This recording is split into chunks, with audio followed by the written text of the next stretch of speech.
आ रही है। ईरान को लेकर अमेरिकी दावे से दहल गया इजरायल का कलेजा।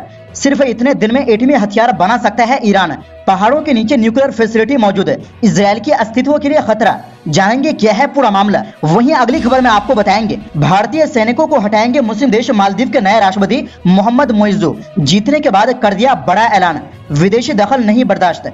इसी के साथ आपको बताएंगे न्यूयॉर्क में प्रवासी संकट चरम पर, होटल हाउसफुल, मेयर ने कहा अब जगह नहीं। तो दोस्तों सभी खबरें फटाफट हम आपको कम समय में आसान भाषा में एक एक करके विस्तार से बताएंगे, तो आप मेरे साथ इस वीडियो के आखिर तक बने रहिए। तो बिना टाइम लेते हुए बात करते हैं खबरों की। जी हां दोस्तों, अमेरिका ने ईरान के बारे में इजरायल की नींद उड़ाने वाला दावा करके यहूदी शासन को सदमे में डाल दिया है। अमेरिका ने दावा किया है कि ईरान महज 2 हफ्तों में परमाणु हथियार बना सकता है। ईरानी परमाणु मिसाइल से सबसे ज्यादा परेशानी इजरायल को है। अमेरिकी डिफेंस मिनिस्ट्री ने strategy for countering weapons of mass destruction report 2023 में कहा, ईरान के पास रिकॉर्ड समय में हथियार बनाने के लिए आवश्यक बुनियादी ढांचा और तकनीकी जानकारी है। रिपोर्ट में यह भी कहा गया है कि ईरान बेहद कम समय में एटमी हथियार बनाने में इस्तेमाल होने वाली सामग्री बना सकते हैं। रिपोर्ट में कहा गया है कि ऐसा अनुमान है कि ईरान इस समय परमाणु हथियार कार्यक्रम नहीं चला रहा है, लेकिन 2 सप्ताह से भी कम समय में परमाणु उपकरण के लिए पर्याप्त विखंडनीय सामग्री का उत्पादन करने की सक्षमता रखता है। इस रिपोर्ट में आगे कहा गया है कि ईरान अपने परमाणु कार्यक्रम से जुड़ी जानकारियां नहीं दे रहा है। वो परमाणु संयंत्रों में कई महत्वपूर्ण स्थलों पर कैमरे लगाने की अनुमति भी नहीं दे रहा है, इसलिए वो किस तरह का यूरेनियम शोधन कर रहा है इसकी सही जानकारी नहीं मिल रही है। दरअसल ईरान का यूरेनियम का उत्पादन परमाणु हथियार बनाने के लेवल तक पहुंचता जा रहा है। रिपोर्ट्स के मुताबिक ईरान ने यूरेनियम को 60% का एनरिच कर लिया है। मिडिल ईस्ट का ये देश परमाणु हथियार बनाने के लिए अब 83.7% प्योर यूरेनियम का उत्पादन कर रहा है। हथियार बनाने की कैपेसिटी के लिए 90% प्योर यूरेनियम पार्टिकल्स की जरूरत होती है। वहीं मई 2023 में सैटेलाइट तस्वीरों से खुलासा हुआ था कि ईरान पहाड़ों के नीचे परमाणु हथियार बना रहा है। एपी की रिपोर्ट के मुताबिक फोटो में ईरान के वर्कर्स जागरोस के पहाड़ों में टनल खोदते दिखाई दे रहे हैं। ये जगह ईरान की न्यूक्लियर साइट नतांज के बिल्कुल करीब है, जो लगातार पश्चिमी देशों के हमले का शिकार होती आ रही है। ये देश नहीं चाहते हैं कि ईरान परमाणु शक्ति हासिल करे। अमेरिका इस बात से भी चिंतित है कि ईरान आक्रामक उद्देश्यों के लिए dual use central nervous system का उपयोग कर रहा है। ये ऐसे समय में आया है जब संयुक्त राष्ट्र सुरक्षा परिषद 2231 इस महीने समाप्त होने वाली है। इसने ईरान को परमाणु हथियारों से जुड़ी लंबी दूरी की मिसाइल सक्षमता विकसित करने से रोक दिया था। गुरुवार 28 सितंबर को ब्रिटेन, फ्रांस और जर्मनी ने कहा कि वे प्रस्ताव समाप्त होने के बाद भी ईरान पर बैलिस्टिक मिसाइल और परमाणु प्रसार संबंधी प्रतिबंध बरकरार रखेंगे। दरअसल करीब 22 साल से ईरान एटमी ताकत हासिल करने की कोशिश कर रहा है। 8 साल पहले यानी 2015 में ईरान के चीन, फ्रांस, रूस, ब्रिटेन, जर्मनी और अमेरिका के साथ न्यूक्लियर कार्यक्रम बंद करने को लेकर एक डील हुई थी। यह समझौता इसलिए हुआ क्योंकि पश्चिमी देशों को डर था कि ईरान परमाणु हथियार बना सकता है या फिर वो ऐसा देश बन सकता है जिसके पास परमाणु हथियार भले ही ना हो, लेकिन उन्हें बनाने की सारी सक्षमताएं हो और कभी भी उनका इस्तेमाल कर सके। 2010 में ईरान को रोकने के लिए यूएन सिक्योरिटी काउंसिल, यूरोपीय यूनियन और अमेरिका ने पाबंदियां लगाई थी। इनमें से ज्यादातर अब भी जारी है। 2015 में ईरान का इन शक्तियों से समझौता हुआ।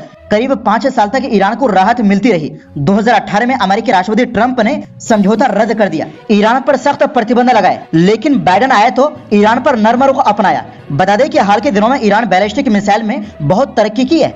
ऐसा मिसाइल जो इजराइल तक तबाही मचा सकता है। और ईरान पिछले ही दिनों एक सैटेलाइट लॉन्च किया था जो सफलतापूर्वक कक्षा में स्थापित हो गया था। इसको लेकर भी पश्चिमी देशों में टेंशन बरकरार है। वैसे ईरान तो परमाणु हथियार बनाने के इरादे की घोषणा तो नहीं की है, लेकिन अगर ईरान के पास परमाणु बम हो जाता है तो इसको लेकर सबसे ज्यादा परेशानी इजरायल को होगी, क्योंकि इजरायल के अधिकारी कई बार कह चुके हैं कि अगर ईरान के पास एटम बम होता है तो ये इजरायल के अस्तित्व के लिए खतरा होगा। इसलिए किसी भी हाल में ईरान के पास परमाणु बम नहीं होनी चाहिए। वैसे क्या आप चाहते हैं कि परमाणु बम ईरान के पास होनी चाहिए? अपनी राय कमेंट बॉक्स में दें।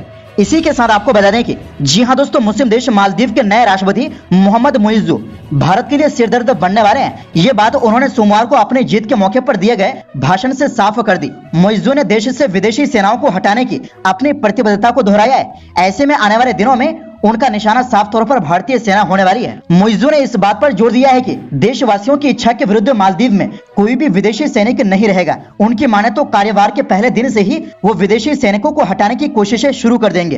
राष्ट्रपति चुनाव में अपनी जीत का ऐलान करने के लिए सोमवार रात मोइज़ो एक सोशल सेंटर में आयोजित एक कार्यक्रम में मौजूद थे। यहाँ पर बोलते हुए उन्होंने मालदीव की आजादी तय करने की प्रतिज्ञा को दोहराया। उन्होंने कहा कि लोगों ने इसी प्रतिज्ञा की वजह से उन्हें वोट दिया है। उन्होंने इस बात पर जोर दिया कि ये कोशिशें उनके शपथ लेने के तुरंत बाद शुरू हो जाएंगे। इस संबंध में उन्होंने कानून के दायरे में रहकर मालदीव से विदेशी सैनिकों को हटाने के अपने इरादे की पुष्टि की। मोइज़ो ने कहा कि लोगों ने फैसला किया है कि वे विदेशी सैनिकों की उपस्थिति नहीं चाहते हैं। इस बात पर जोर दिया कि कोई भी विदेशी सैनिक लोगों की इच्छाओं के खिलाफ मालदीव में नहीं रह सकता है। मोइज़ो ने कहा, इसलिए जो राजदूत मुझे मिलने आएंगे उनसे मुझे यही कहना है कि करीबी रिश्तों के लिए यही एक शर्त है। मोइज़ो ने वादा किया था कि अगर वो राष्ट्रपति चुनाव जीत गए तो वो मालदीव में तैनात भारतीय सैनिकों को हटा देंगे, साथ ही देश के व्यापार संबंधों को संतुलित करेंगे। साल 2018 में जब मालदीव में चुनाव हुए तो भारत समर्थक मोहम्मद सोलेह के हाथ में कमान आई। उन राष्ट्रपति चुनाव के बाद विपक्ष ने देश में भारतीय सेना की मौजूदगी पर चिंता जताई थी। विपक्ष ने दावा किया कि भारतीय सेना की मौजूदगी के साथ ही मालदीव को भी भारत को सौंप दिया गया है। सोलेह ने इन आरोपों को सिरे से नकार दिया था। मोइज़ो के मुताबिक सिर्फ विदेशी सैनिकों की मौजूदगी ही मुद्दा नहीं है, बल्कि देश की अर्थव्यवस्था भी विदेशी ताकतों की गुलाम थी। उन्होंने किसी देश का नाम तो नहीं लिया, लेकिन कहा कि देश का आधा कर्ज एक विशिष्ट देश पर बकाया है। फिर भी उन्होंने निर्धारित राजनयिक चैनलों के माध्यम से ऐसे मुद्दों को हल करने में भरोसा जताया है। मोइज़ो के मुताबिक कई देशों के राजदूतों ने उनकी मीटिंग का अनुरोध किया है, लेकिन नियमों के अनुसार ही इन मीटिंग्स को पूरा किया जाएगा। मोइज़ो ने कहा कि उनकी विदेश नीति मालदीव समर्थक है। उनकी इस नीति का समर्थन करने वाले विदेशी देशों के साथ राजनयिक संबंध रखते ही वो राष्ट्रीय हितों को प्राथमिकता देंगे। इसी के साथ आपको बता दें कि जी हां दोस्तों, न्यूयॉर्क में प्रवासियों को लेकर संकट बड़ा हो गया है। कहा जा रहा है कि न्यूयॉर्क के ज्यादातर होटल में प्रवासियों के रहने की सरकारी व्यवस्था से वहां के सभी होटल भर चुके हैं। यहां तक कि न्यूयॉर्क के मेयर भी हाथ खड़ी कर चुकी है। वहीं सोशल मीडिया प्लेटफॉर्म एक्स की सीईओ एलन मस्क से लेकर बहुत से लोग जो बाइडेन सरकार की इस पॉलिसी का विरोध कर रहे हैं। दरअसल न्यूयॉर्क भारी प्रवासी संकट का सामना कर रहा है। दुनिया भर से प्रवासी न्यूयॉर्क शहर पहुंच गए हैं। वहीं शहर का यह कानूनी दावेतिया है कि प्रवासियों को जरूरी चीजें मुहैया कराए, लेकिन अब संख्या हद से ज्यादा होने के कारण न्यूयॉर्क शहर की स्थिति और भी खराब हो गई है। बता दें कि बीते पिछले महीने 28 सितंबर को Elon Musk Texas Mexico border पर गए थे। ये वो जगह है जहां से वर्तमान में काफी संख्या में प्रवासी आ रहे हैं। बता दें कि अमेरिका के सबसे अधिक आबादी वाले न्यूयॉर्क शहर में प्रवासियों के रहने के लिए कोई जगह नहीं है। वहीं अब डेमोक्रेटिक अमेरिकी राष्ट्रपति जो बाइडेन प्रशासन की आलोचना भी हो रही है। बताया जा रहा है कि न्यूयॉर्क में आवास संकट बढ़ गया है। न्यूयॉर्क के गवर्नर